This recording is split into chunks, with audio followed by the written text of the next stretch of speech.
What is up, guys? This is Grimm from Full Court Press with Grimm. First episode talking about the NGNBA playoffs. Doing all Grimm's predictions. It's going to be a lot of fun. Just to preface what this is about in case you're a random guy on YouTube seeing this. This is a Basketball GM multiplayer server where we get pretty in depth and like pretending that it's real. Obviously, this is not. This is a fake world. This is a fake world that we've created in the game, but it's a lot of fun to talk about. And from this point on, we'll be talking like this is the real world. Just to throw that out there. So, yeah, it's gonna be a lot of fun. We'll be doing playoff predictions, talking about injuries, giving hopefully weekly updates. Maybe not every week, but these videos will be edited to a certain degree. Don't expect them to be like full professional YouTube stuff because I don't expect more than 10 people to be watching this. But I'll be doing as much as I can. But if it gets to a point where like literally nobody's watching this and I'm wasting my time, I'll have to stop. But going on from here, man, let's have fun and please enjoy the video and comment, like, subscribe. I don't know. Let's have discussions in the comments over what y'all think. All right, let's go. Alrighty, getting straight into it. Let's get into the play-in predictions. As you see, I already put my predictions in here. I'll kind of briefly go over them. Clippers they're hurt. Malachi Thomas is a great player, but so is Luka. Luka hasn't played a single game this season. They're hurt. They have nobody to play with. I mean, their starting lineup they're gonna have 1, 2, 3, 4, 5, 6, 7, 8-man lineup, and all of them are backups. So it's going to be hard to go against this Los Angeles team, which in my opinion should not even be in the play-in. The fact that they are the 7th seed is surprising to me. Zachary versus Shar having a phenomenal season. So is Tyrese Halliburton, sorry. Big thing with LA, LaMelo. See how LaMelo performs. He's had a more productive season than last year. But, he's known for being clutch. Is he going to continue that for the Lakers? We'll see. But overall, I think Lakers' star power is just going to overwhelm Los Angeles. Then heading into San Antonio versus the Las Vegas Outlaws, we got Wemby's hurt, right? And that's the big story. Could have had another MVP season, but he didn't qualify for the amount of games. He only had 60. They're going to have to rely on their second and third guys, Stephon Castle, Keegan Murray, and we know that this team without Wemby is practically nothing. I mean, when they play without Wemby, what was the statistic? His box. We can go check. I think it should say. I don't think it does, actually. I don't think they have value over replacement. There we go. I mean, last year he led the league in value over replacement. You know what I mean? So when he's not on the field, when he's not on the court, they lose. That's really what it is. I mean, his win shares per 48 minutes are insane. He's led the league every year almost for it. So, it's going to be hard without Wemby. And they're coming in playing another good team. This Las Vegas team isn't bad. Jason Tatum having one of the best seasons he's had in his career. I mean, look at this. Coming in, playing for the Clippers, gets traded out of the blue. No one saw that coming, to be quite honest with you. No one saw it coming. He gets traded, and he continues to perform. I mean, he has revived his career almost. It's crazy to see. Then you got, of course, Dylan Knight and your potential DPOY and All-Star him, who's had a phenomenal season. So keeping it short and sweet, I got Las Vegas winning, and I think they play that injured Los Angeles team, and they beat them, squeaking into the 8th seed. Now we look over to the East with Detroit versus Atlanta. I think Detroit's a good team. Giannis having another good season. Ryan Jones really coming out of the blue for me. I mean, I didn't expect him to have this season, right? But I don't think it matters because when you look at Atlanta with Mercury Storm, there's too much flashiness. Sorry, flashiness is the wrong word. There's too much like star power, too much. Yeah, there's not a player on Detroit that can really stop Mercury. And that goes for same thing with Melo Flores if he was playing. I think he would have had an all-star potential season had he had he stayed healthy. So that I got Atlanta, and then I got Orlando beating Toronto. I think it's pretty obvious that Orlando's the better team. I mean, but Paolo Banchero is just solid. But here's the thing. It would have to be a carry job by Pizza Boy. Shout out Pizza Boy, 73-point triple-double. Insane. One of the greatest games I've ever watched in my life with my eyes. I saw it on TV. Pizza Boy, I just don't... We've seen it through his team. His team constantly selling. Tyler Hero is a good second piece. But really, if you want to win, he's really your fourth guy, not your second. But, that's what it comes down to. And then I have Atlanta winning. Yep, Orlando winning. And then I do have Detroit beating Orlando because I still do believe that Detroit, with Giannis and Ryan Jones, is the better team. All right, jumping into the first round in the Western Conference. Yeah, so looking at Seattle versus, the Las Vegas Outlaws.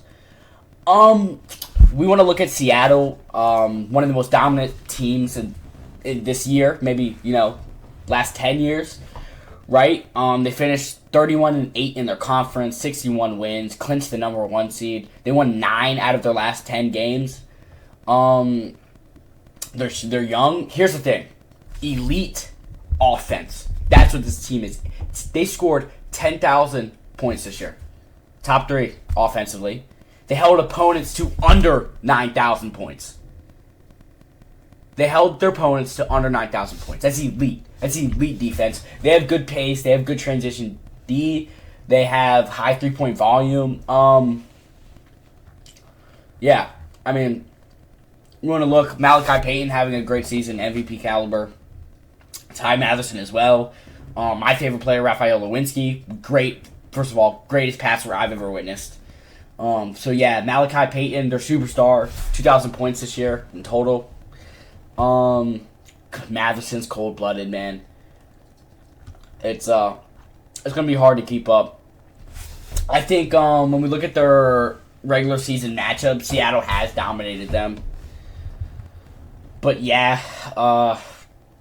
Seattle's got deep experience, just low weaknesses. They have good synergy, great spacing, good 3-point shooting. Looking at Las Vegas, they're the wild card here. They're led by Jason Tatum, who's having a great season, like we said earlier. I just don't think it matters. Seattle's been so dominant, and Vegas has barely held over 500 this season. So I got I think they can squeak. I think Las Vegas can squeak a game. Don't get me wrong, but I don't think they have the star power. So I got Seattle in 5. Yep.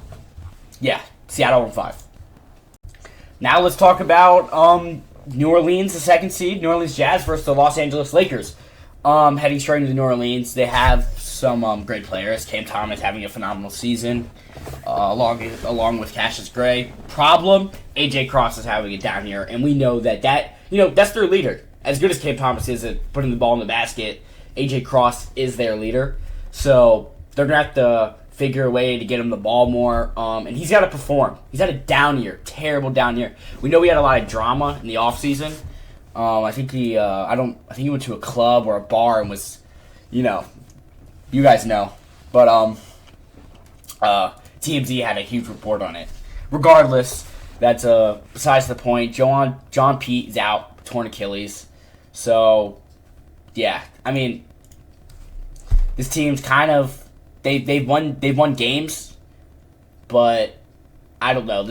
I'm not comfortable with this team here. Then we go back and we look at the Lakers, and we see their team. They work together. They have good, team chemistry. I think the Lakers keep the tempo, play their game. I think they're gonna not get drowned by the Jazz scoring. You know what I mean? For the New Orleans Jazz, I think Leo Dragon really gives the team serious scoring depth. I think it hurts. They don't have Jaleel Bethea, which is going to suck. You're looking at guys on this team, 6'7" guys who could drop 20 points a night. So, it's going to be hard for the Lakers to really keep up. The series is a lot of raw talent. I think, if you like isolation scoring, this is going to be your favorite series. My question: can the Lakers guards hold up against the Jazz, who they hunt mismatches?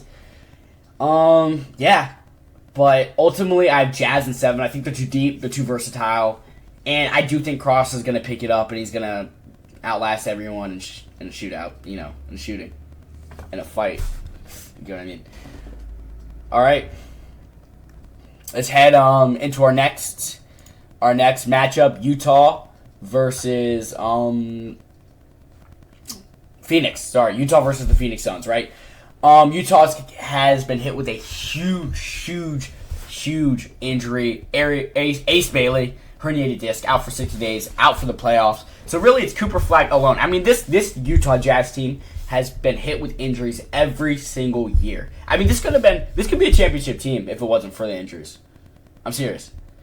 So right now, they're gonna have to focus on Trae Young's playmaking to keep the offense rolling. I mean, Cooper Flag is still a great two-way force, elite scorer and defender, high IQ. But yeah, it's just gonna be hard. They have Kobe Pete, who's been a great player off the bench. But yeah, now looking at Phoenix.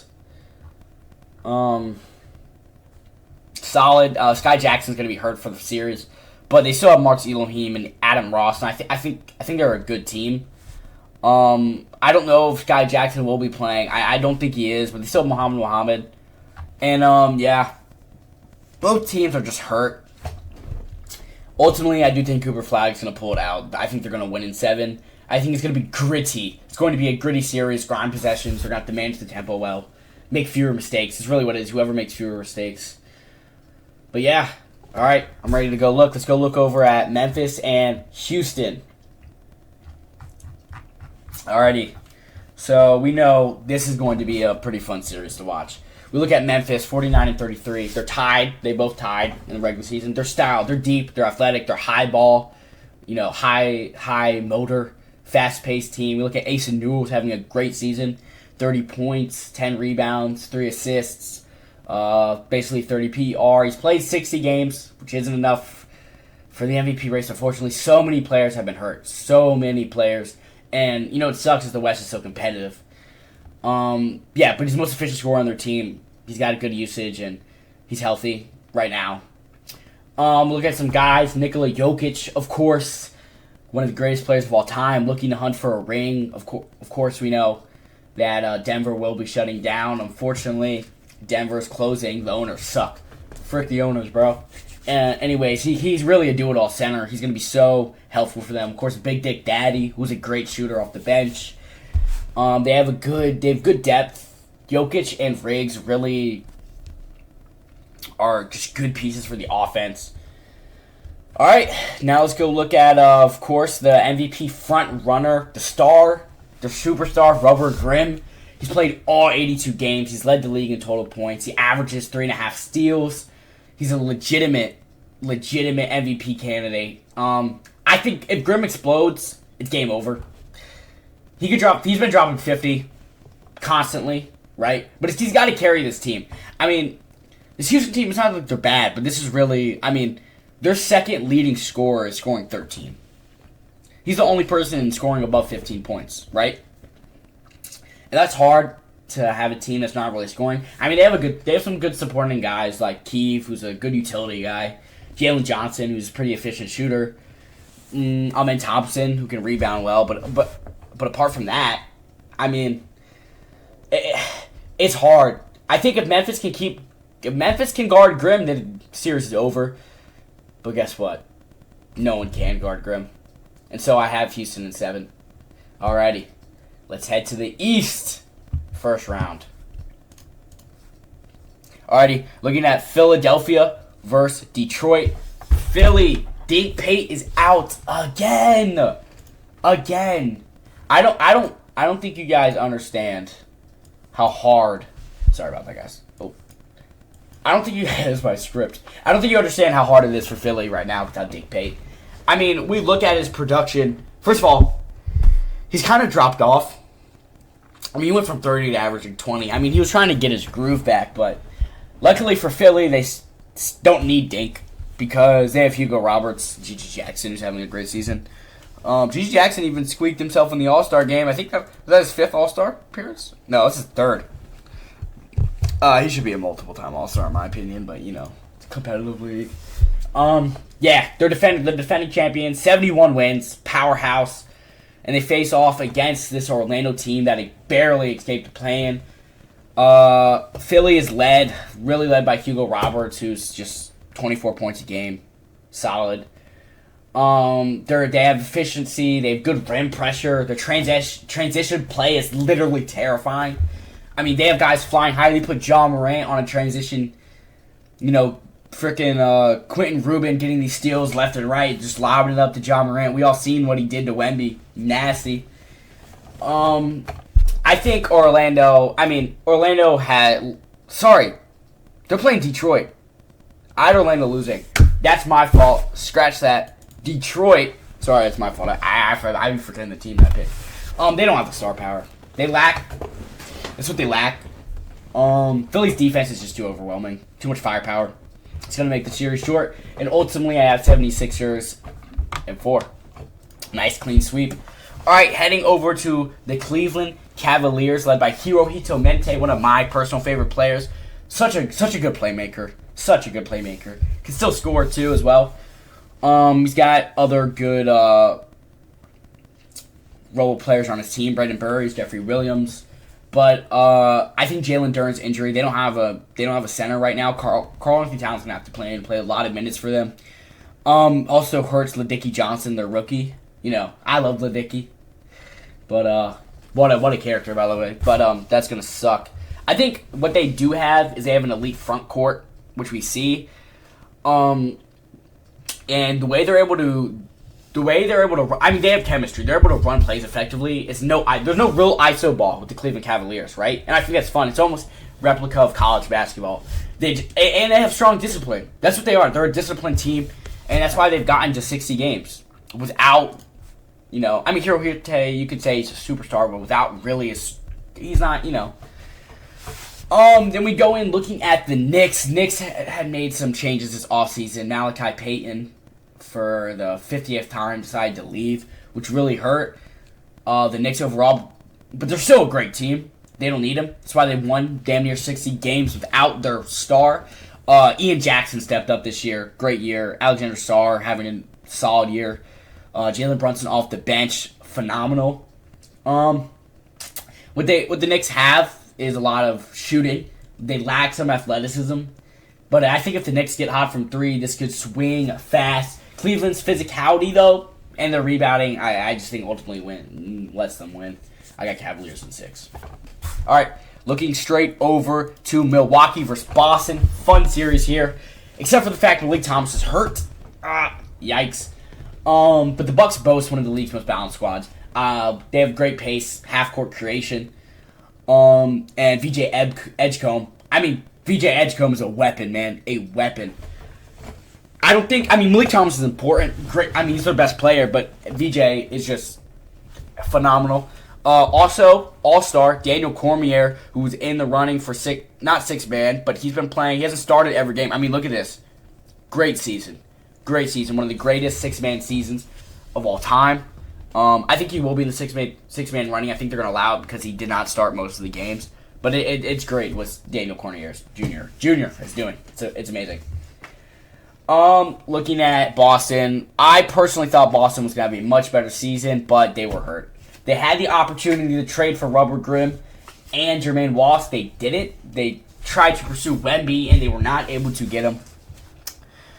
Zayd Belarus has been just constantly hurt. He's coming back from a herniated disc. He will come back if they make it past this first series. Devin Robertson stepping up, though, having a season that they need for him to have. Tyron Stokes is still good. And another good season. I mean, they have a lot of all-star caliber players. It's going to hurt Kermit Wilps out. But ultimately, I think Boston's the better team. Bucks are good. They have heart. But I still believe Boston has that leadership. And they have the playmaking. And their depth is just going to outlast Milwaukee. Alrighty, heading into the last series, Brooklyn versus Atlanta. Brooklyn may be the best team. in the NBA right now. Obviously, we know Philadelphia is great, so is Seattle, but I think Brooklyn has the potential to go all the way. They have elite spacing, good rim defense, ball security. Jermaine Wallace could have been in the MVP race had he not been hurt. I think he's still injured right now. Is he? We gotta check. No, yeah, he's still injured right now. He'll come back in the series, but they still have Kobe Chan-Anoy, who actually is in the MVP race, having a great season. So is AJ DiMassante. I don't think it quite matters. I think the Nets win it 4. They sweep. It doesn't matter what this Atlanta team has. It's not enough. It's not enough. All right, that is my first round predictions, and we'll see you in a moment. Alrighty, let's jump into the second round with Seattle versus Houston. So this is a battle of two franchises who are super hungry to prove themselves. Seattle came out first round with a convincing 4-1 gentleman's sweep over Las Vegas, showing that they have, they'll show that they have that elite defense and deep rotation. Yeah. They have looked, they're balanced, they're dangerous. We know this, what we said earlier. Wow, Houston will have come off a 7-game gritty series over Memphis. Hopefully, believing Robert Grimm will be the hero of that story with his versatile play. Key matchups here are going to be Malachi Payton versus Robert Grimm. But here's where I think the downfall of Houston, they don't have the power to keep up with Seattle. I think Seattle won in 5. I think Grimm's able to have that great game, but it's not enough. Then we have the two Jazzes. Keep it short and sweet. Utah still will be without Ace Bailey, and that is not enough. And Jazz moving with AJ Cross, beating a tough Lakers team in 7. They're gonna have team chemistry. They're going to have that built up. And I think AJ Cross will finally get out of his spunk. And they're going to be able to beat him in 4. I think it's a sweep. Alright, looking over East. Philadelphia versus Cleveland. This is when the East actually is going to have way more fun series. Philly looking dominant. Sweeping Detroit. Dink Pate still hurt. But Ja Morant going to look solid. I think Ja Morant's running. Ja Morant's able to find lanes to drive. Will be hard for Cleveland to play defense on. Ultimately, it's going to be Ja Morant, in my opinion, versus Cleveland's perimeter D. And of course, Gigi Jackson as well. I think Philly's got too much top-end star power, too much versatility. And Cleveland's going to need a perfect series to pull off this upset. They're going to need a perfect series. I don't think they have that. I don't think they do. All right, looking in at Brooklyn versus Boston. Probably going to be one of the greatest, in my opinion, best, most fun series to watch in the whole entire playoffs. I mean, Jermaine Wallace and Kobe Chan-Anoy, Kobe Chan, fuck his name is. It's going to be fun to watch. They play so well together. Jermaine will be back by then. And, yeah, they're going to be terror in transition. They're going to be a terror. Boston, being the 6th seed, technically it would have been I have them upsetting Milwaukee, right, in a good 6-game series. They're going to be led by their Devin Robertson. They're going to have great shooting. They do have good spacing, but defense is key in this series if Boston wants to win. But Brooklyn, they just look like a beast. I mean, Boston's scrappy. Robertson's able to control the pace, but Brooklyn's just got too much offensive talent. And they're going to need... Boston's just going to need hot shooting and a strong perimeter defense to win. Yeah. I don't think they can. I got Brooklyn in 6. Still going to be a great series. Still going to be so much fun. So, yeah. Yep. All right, let's head into the conference finals. All right, now we're looking into the conference finals. Seattle Supersonics versus the New Orleans Jazz. And then Philadelphia 76ers versus the Brooklyn Nets. Let's get into the West. Malachi Payton finally getting some playoff success. I hate to see it. No hate on Malachi, but hate on his snake antics. This Seattle team is just phenomenal. It's hard to say who could beat them in the West. It's hard to look at these teams in the West, which it is competitive, but it seems like Seattle's just so far ahead of them. Malachi Payton, when it comes up to the matchup with the Jazz, I don't think the Jazz have the defense to stop them. They really don't. AJ Cross, still is so iffy in his playoff performances in history and his regular season performance. Cam Thomas, great scorer. I think Seattle has the defense to shut him down. I think Malachi Payton and Raphael Lewinsky can guard him. So, yeah, I don't think it's enough. I think Seattle gets through this West pretty comfortably. I think it'll be a 6-game series. They take 4-2. Maybe it's shorter. Maybe I can't imagine a 7-game series here. But yeah, ultimately, I think Seattle is the better team. I think it's clear to see when you see the matchup against the Jazz. The Jazz do not have the people to guard Seattle, and that's what it comes down to. That's they say defense was championships, right? That's what it comes down to. And Jazz do not have the defense to keep up with Seattle, and quite honestly, who does? So yeah, that's what it comes down to. Seattle in 6. All right. Coming in, Philadelphia versus Brooklyn. Here we go. Here's a big upset for y'all. I got Brooklyn in 7. I like Philly. We saw them win again, and this is a hot take here because everybody thinks Philly's going to steamroll. I don't think they do. But and here's my thing. Here's my thing with Philly. They have to stay healthy first of all. They don't. Do they play with great team chemistry? Yes, but. NBA is a league of stars. It really is. It really is a league of stars. And I don't think they have one here that's going to push them over the edge. I mean, unless somebody takes over in this playoff series. But, yeah, they don't have that guy. Dink Pate was their guy. Dink Pate was their guy. And now his career might honestly be over. He might never reach the climax of what it was, right? And without that leadership, that guy, Philly... literally, you watch them, they kind of look lost out there sometimes when they don't have guys like Hugo Robertson. I mean, when their starting lineup isn't in, it gets iffy with leadership. Now, of course, their bench is so deep. They have Levi Dawson, who is solid. John Moran, of course.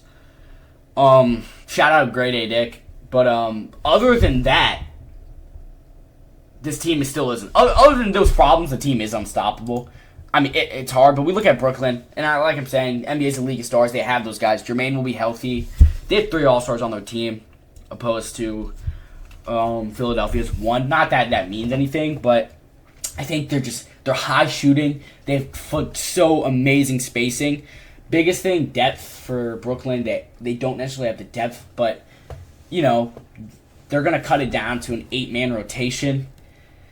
And ultimately, I think Brooklyn's going to beat them off that star power. You know what I mean? I think that's what Brooklyn has as an edge. Although Philly is deep, I think Brooklyn can hang with them. I think when Philly is able to take their stars out, take their starting lineup out, Brooklyn is going to have... Here's what I'll give Philly, right? When Brooklyn has to sit Jermaine and Kobe to get some rest, they're going to take those 10-point leads, like literally. But I don't think it's enough. I don't think it's enough for Philly. I mean, who knows? I could totally see Philly winning. I could see Philly winning 4-0, to be quite honest. But this is gonna be a close matchup. And we see they've played throughout the year, and it's been close games with Brooklyn and Philadelphia going back and forth, right? So yeah. Alright, now looking into the finals. Let's talk about it. And here we go, looking at the finals, Brooklyn versus Seattle. We've talked a lot about these two teams today. Ultimately, when I think it comes to this matchup, it's not about star power. It's about defense. We've seen both these teams are offensively unstoppable. It comes down to defense. And when I think who has the better defense, right, we were going to look at who has the better defense, I think it goes to Brooklyn. Jermaine Wallace is able to guard it practically anybody with his size. And he's got a lot of flexibility when it comes to guarding people. Don't worry about the injuries here because that doesn't mean anything. He's 6'7", playing point guard. I mean, he can guard a lot of people on that perimeter. And Seattle won't be able to do that. So I'll just keep it short with this. If these two teams get here, I think Brooklyn is the better team, and I think they're able. I think it's gonna be close. I think they're gonna win in 6, and I think that's what it comes down to. So, everybody, this is Grimm's playoff prediction. I hope you guys agree. If you don't, let me know. But yeah, thank you guys so much for watching. It's been a lot of fun doing this. Hopefully, we'll do another episode of Full Court Press with Grimm very soon. Maybe we'll get some special guests. Hey, if you want to drop a comment down and say, hey, I want to be a special guest, we'll get some NGNBA players on here to talk about what they want to do, maybe free agency, maybe announcements. I think this is going to be a lot of fun in the future. Hopefully you guys enjoy. Please like, subscribe, and whatever. All right, this has been Grimm. This is out. Peace.